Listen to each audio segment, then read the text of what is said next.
Welcome to day 7 of Barbara's Golden Repair, a community poetry and art project centered around the poems of my friend Barbara Gulick, who wrote this amazing collection of poems during her 3-year experience with brain cancer. Today's poem is called Trying on Courage, and it explores themes about how when we share our sufferings and share our burdens with one another, it helps us have courage in the face of overwhelming experiences. And we look today at a sculpture that kind of explores similar themes that's in the lobby of Roanoke Memorial Hospital. So I hope you enjoy this interview and this discussion, and we hope that you will engage with this in whichever way you feel moved to, whether it's doing some art of your own, posting a comment in the chat, discussing with neighbors, discussing with your family, and feel free to share this with others. Hey everybody, I'm here with my friend Katie Biddle, and she is a healing arts person, but she's going to tell you her official title. Yeah, so hi everyone, I'm Katie. I am a consultant with the Dr. Robert L.A. Keeley Healing Arts Program here at Carilion Clinic.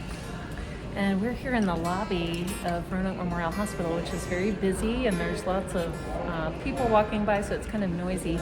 But there's a beautiful sculpture here in the lobby that I've walked by many times, and I didn't really know. I mean, it's very striking how it looks, but I didn't really know what all went into it. So Katie's going to tell us a little bit about that sculpture. So you are looking at the Burden Goat sculpture that was created by artist Kurt Steger. You may be familiar with some of Kurt's work. This is an interactive healing sculpture, purposefully displayed here in a highly visible and well-trafficked, obviously, location in the lobby of the hospital, so that anyone who passes through can stop for a few moments. They can write on a slip of paper any burden that they might be experiencing or carrying in the moment, and they can leave it inside the Burden Goat vessel. Why don't we walk closer to it? Let's do that. So how long do these papers accumulate? Or do they just stay there forever?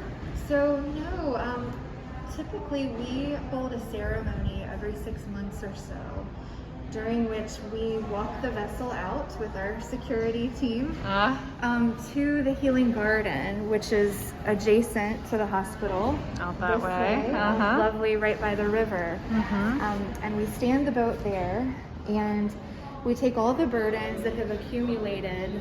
There's many more than what's here. A lot of them are stored behind our guest services desk. And we light the burdens on fire. Wow. Yeah, and so as they're burning, you'll notice there's these burden bags here hanging on either side of the vessel. These bags, over time, while the burdens are collected, they collect the energy of suffering. They collect the energy of suffering that those burdens represent. And we light them on fire. Eventually, the fire burns through the twine that holds the bags to the vessel. The bags drop to the ground, releasing that energy. The artist, Kurt, would say that it takes a lot of courage to acknowledge burdens that we may have been carrying for days, weeks, years at times. So we honor the courage that it takes to acknowledge the burdens we carry. And it's symbolic in some ways of that acknowledgement and that release. We know that we can't necessarily alleviate all the burdens that people carry, but in acknowledging them and in choosing and providing our intention for release, we can release some of that energy of suffering that goes along with them. And it seems like there's some part of this project that is very communal. Yes. And I know in my own life, and certainly I've heard this from a lot of patients, that the importance of community and sharing sorrow can really be a source of hope for a lot of folks who are going through things. Yes. So can you talk a little bit about just the importance of communal art projects and how that plays out in your work? Definitely. Yeah, I think that's another, message, and not just a message, but an experience that we hope to offer people through this vessel and the ceremony, and then also other community works that we facilitate, is that power of human connection, which is innately healing. So even in looking at the vessel here today, it's very clear that people are carrying a lot of burdens. Many of them are represented here.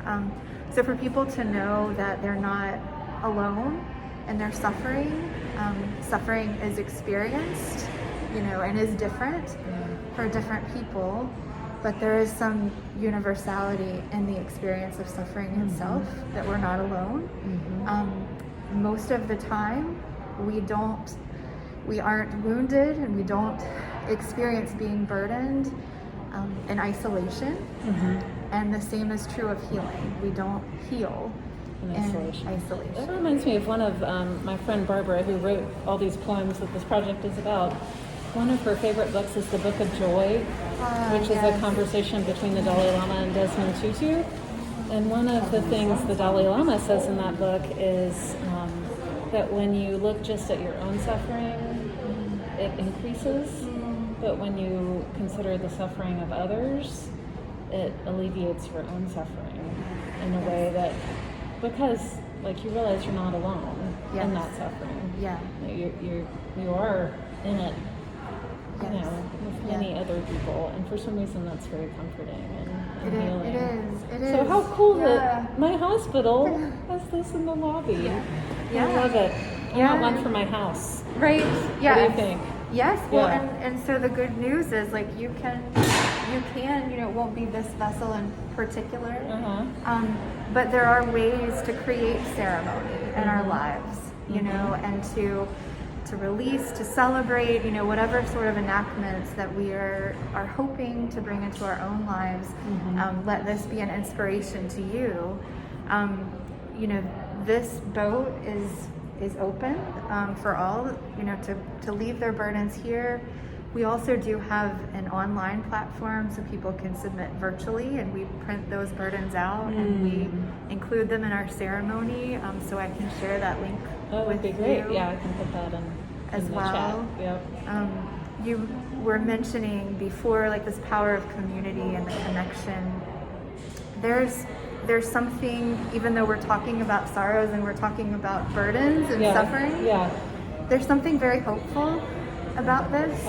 Oh yeah. And this idea that when we are brave enough to acknowledge what our experience is to its full depth,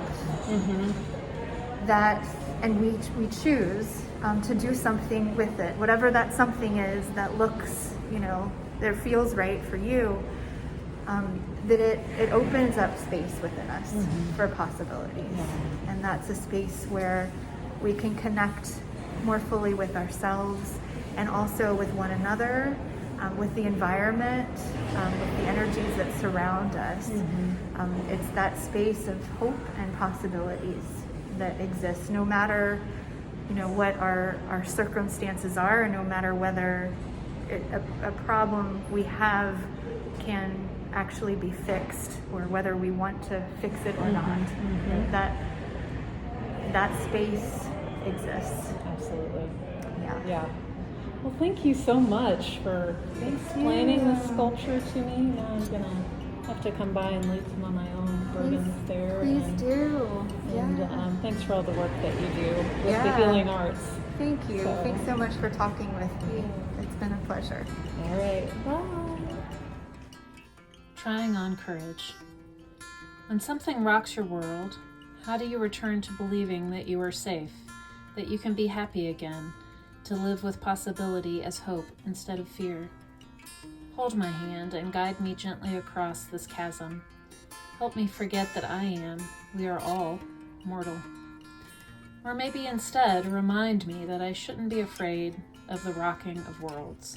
It will come and go. Remind me that I can fill this moment with courage, and the next moment with love or even hope or joy. Because all we have is now and each other. Keep holding my hand, Please. I'm still scared, but I'm trying on courage.